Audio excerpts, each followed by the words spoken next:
It was a quiet Saturday morning when I pulled into my driveway after running errands. I had barely stepped out of my car when I heard the familiar sharp voice of Karen cutting through the air.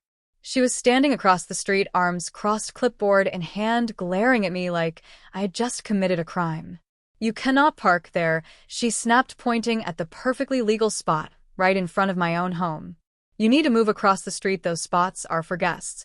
I raised an eyebrow and told her calmly that it was my driveway and my side of the street and that I was not blocking anyone. Karen shook her head stubbornly, her lips pressed into a thin line. "The HOA has rules," she said in that smug tone she always used, even though she usually made up rules on the spot. "If you want to avoid fines, you will park across the street like everyone else." I knew for a fact that no such rule existed. In fact, I had checked the HOA handbook front to back after she once tried to fine me for leaving a garden hose out. But instead of arguing, I smiled and said, "Have a nice day," before heading inside with my groceries. That only made her angrier. From my window, I saw her pacing back and forth, furiously scribbling on her clipboard and making phone calls. She stood there for nearly an hour, like some kind of self-appointed traffic cop waiting for me to move my car. But I ignored her. Later that afternoon, I heard the wail of sirens approaching. Karen had called the cops. I stepped outside to see two officers speaking with her while she dramatically waved her arms toward my car. She was pointing, shouting, and acting as if I had broken the law by simply parking in my own spot. The officers listened patiently, then walked over to me. One of them asked politely if this was my home and if that was my vehicle. When I confirmed, they nodded, checked the area, and immediately saw nothing wrong. I could already see the frustration building on Karen's face from across the street. The officers called her over and asked her to show them exactly what law or HOA rule I had broken. She stammered for a moment, flipping through a few loose papers she had brought. But none of them said anything about parking in front of your own house. The officers exchanged a look, and one of them sighed. "Ma'am, this is not a violation," the officer said firmly. "In fact, calling emergency services over something like this is a misuse of resources." Karen's mouth fell open as the neighbors started peeking out of their windows, watching the scene unfold. The officers then explained that filing false or unnecessary reports could result in fines or worse. Karen turned red, her jaw clenched, but she could not argue anymore. For once she had been caught in front of everyone, and the power she thought she had slipped right through her fingers. I leaned against my car, calm and collected, as the officers finished talking to her. Karen's eyes darted between me and the neighbors, who were now whispering and smiling. She had wanted to humiliate me, but instead she had humiliated herself. Karen stood frozen in place, gripping her clipboard so tightly her knuckles turned white. The officers finished their warning and returned to their car, leaving her fuming in the middle of the street. I could hear the quiet chuckles of my neighbors carried on the breeze as they slowly retreated back into their homes. Karen had been exposed, and she knew it. But true to her nature, she was not about to give up so easily. The very next morning, I found a bright orange notice taped to my mailbox. It was written in her messy handwriting, claiming I owed the HOA a fine for illegal parking. She even signed it herself, as if she were some kind of authority. I shook my head and laughed. The notice had no official letterhead, no stamp, not even the HOA president's signature. It was just another one of Karen's scare tactics. So I kept it as proof, slipped it into a folder, and went on with my day. Later that evening, I saw Karen strutting down the street, bragging to another neighbor about how she had handled my so-called violation. But the neighbor looked unimpressed. People were starting to grow tired of her antics, and the more she tried to boss everyone around, the more isolated she became. By the end of the week, half the block had heard about the incident with the police. Some even came over to tell me their own stories of Karen harassing them over nonsense. It was clear the woman who thought she ruled the neighborhood was losing her grip on everyone. And little did she know the real trouble for her was only just beginning. Karen's downfall began slowly, but it was steady, like cracks spreading through glass. At first, she tried doubling down on her authority. She walked door to door, handing out little notes with new so-called rules she claimed the HOA had passed. No cars parked on the street after 8 p.m., no lawn chairs in front yards, no holiday lights before December. But the neighbors were no longer fooled. Most of them tossed her notes straight into the trash. Some even laughed about it in their driveways loud enough for her to hear. Karen marched up and down the sidewalks with her clipboard, but the respect she craved was gone. One afternoon, I spotted her pacing at the end of her driveway, staring at my car parked exactly where it had always been. Her face twisted with frustration, as if my quiet defiance was the worst insult she could imagine. Finally, she snapped. She stormed across the street and started snapping pictures of my license plate, muttering about evidence and violations. I stepped outside, leaning against the doorframe with a calm smile. "Need another call to the police?" I asked. She glared at me, but said nothing.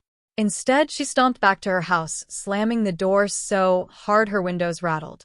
That night, several neighbors gathered on my porch, bringing snacks and drinks. They wanted to talk about Karen and the chaos she had caused for years. Stories poured out about fines she invented, rules she twisted, threats she shouted. It became clear that everyone was ready for change. And for the first time, the idea of standing up together against Karen began to take root. The neighbors started holding small meetings on each other's porches, whispering about how to deal with Karen once and for all. She had made life miserable for so many people that the frustration had finally boiled over. What used to be quiet complaints were now open conversations about action. Karen must have sensed it, because she became more aggressive than ever. She patrolled the street like a guard, pacing with her clipboard and camera. Every trash can left out a minute too long, every car parked slightly crooked, she photographed it all. But instead of fear, she was met with rolled eyes and laughter. One evening, I saw her standing on her lawn yelling at a delivery driver who had parked briefly in front of her house. The driver ignored her and carried the package up the walkway.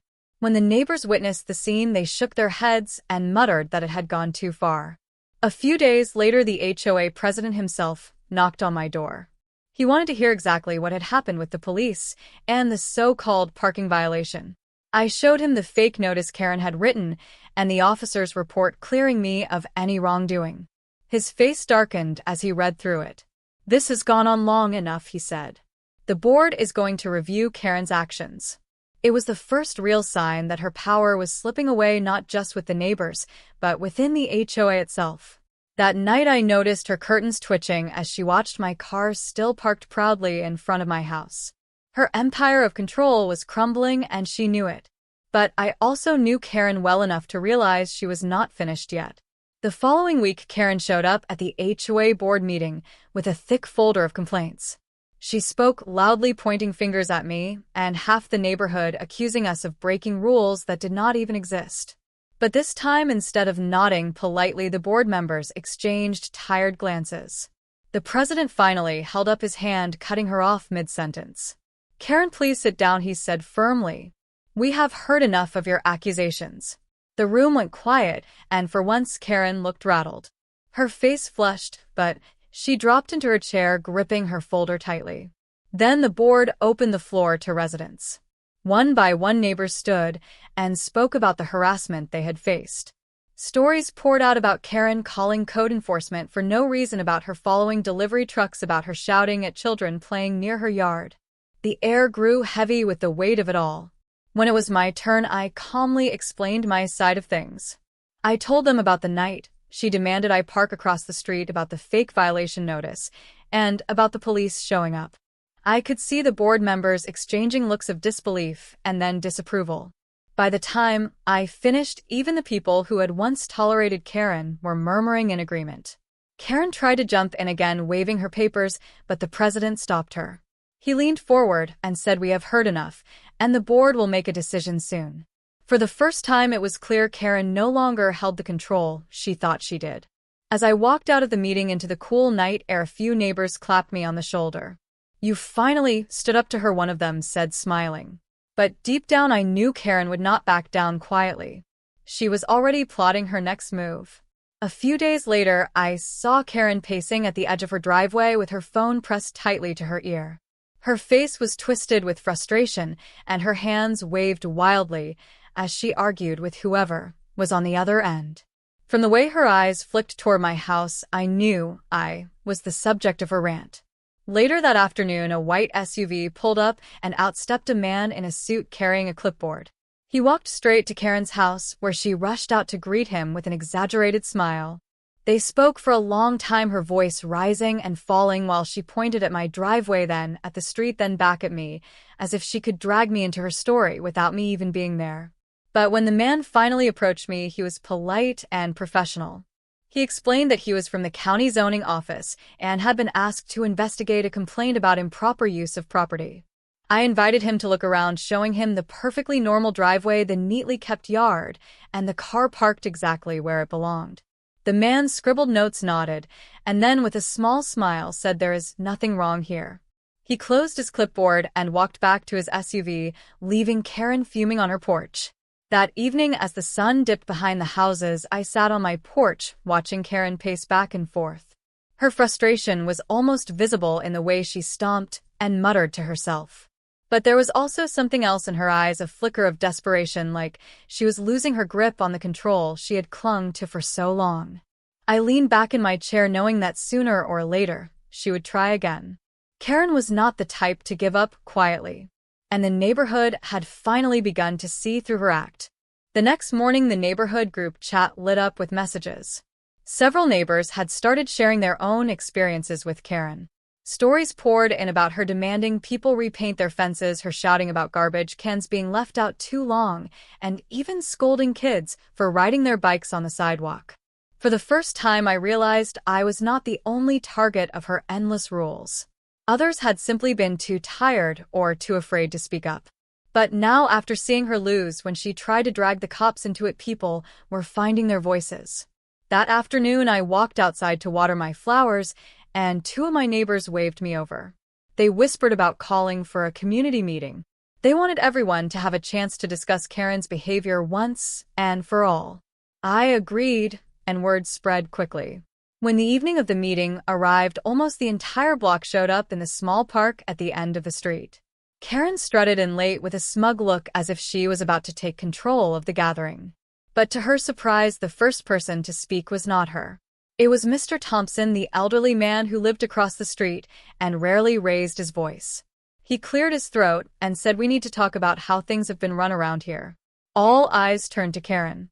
Her smirk faded as the neighbors began listing out incident after incident, each one more embarrassing than the last. Karen tried to interrupt, but the crowd pushed back this time. For once, she was the one on the defensive, her excuses sounding weaker with every word she spoke. I sat quietly at the back, letting the voices of the neighborhood carry forward. It was clear that the balance of power had shifted. Karen was no longer untouchable, and everyone could feel it. Karen crossed her arms tightly as the complaints kept coming. Her usual sharp tone had lost its edge, and she looked cornered. The neighbors were no longer afraid to speak up, and that seemed to shake her more than anything. One woman from down the street spoke about how Karen once threatened to fine her for planting sunflowers in her yard. Another man admitted Karen had knocked on his door late at night, demanding he move his truck even though it was parked perfectly legally. The stories stacked one on top of the other until the picture was clear for everyone to see. Finally, Mrs. Lopez, who had lived in the neighborhood the longest, stood up. Her voice was steady and firm as she said, "Karen, this community was built on respect, not control. We are tired of your bullying, and it ends today." The crowd murmured in agreement, and Karen's face turned pale. For the first time since I had moved in, Karen was completely silent. Her lips pressed into a thin line, and her eyes darted around as if searching for a way out. But there was none. The neighbors had united, and her grip on them was breaking apart. I leaned against a tree at the edge of the gathering and watched as the power she once held slipped away like sand through her fingers. Karen had always believed she could push people around without consequence. But now the entire neighborhood had finally found the courage to push back. Karen finally tried to speak, her voice shaky, but loud enough to carry over the group. She said, "You all misunderstand. I am only trying to keep this place in order." But the neighbors shook their heads, and some even laughed softly at her excuse. It was clear no one was buying it anymore. Mr. Thompson stepped forward again and told her rules are meant to serve the community, not to serve your ego. "We're tired of being treated like children in our own homes." His words carried the weight of years of frustration, and the group clapped in support. Karen's face turned red, and her hands trembled as she clutched the binder of papers she always carried. It was full of her so-called notes and complaints about everyone. But in that moment, it looked more like evidence against her than proof of authority. One by one, the neighbors began walking away, leaving Karen standing in the middle of the park alone. Her usual audience had vanished, her power fading with every step they took. For once, the silence around her was louder than any of her shouting could ever be. I stayed back, watching her shoulders slump as she realized she had lost control. There was no rule left for her to twist, and no threat she could make that would bring the neighborhood back to her side. The queen of the block had finally been dethroned, and she knew it. As the crowd dispersed, Karen stood frozen in the empty park, clutching her binder like a lifeline. The same neighbors she once intimidated now walked past her without even a glance. Her voice that once echoed through the street now carried no weight at all. The next morning, a notice appeared on every doorstep. The community had voted to form a new council made up of residents instead of leaving everything in the hands of one person. It was a fresh start and a clear message that no single voice would ever control the neighborhood again. Karen tried to fight it at first, but without support, her protests fell flat. Eventually, she retreated into her house, curtains drawn and her driveway empty. The street that once felt tense under her rule grew lighter and friendlier. Neighbors stopped to chat, children played freely, and laughter returned to the block. One evening, I sat on my porch and watched the sunset paint the sky. Karen's house stood quiet and dark while the rest of the neighborhood buzzed with life. It was the clearest proof that sometimes all it takes is unity to bring down even the loudest voice. And as I leaned back in my chair, I knew this chapter with Karen was finally closed.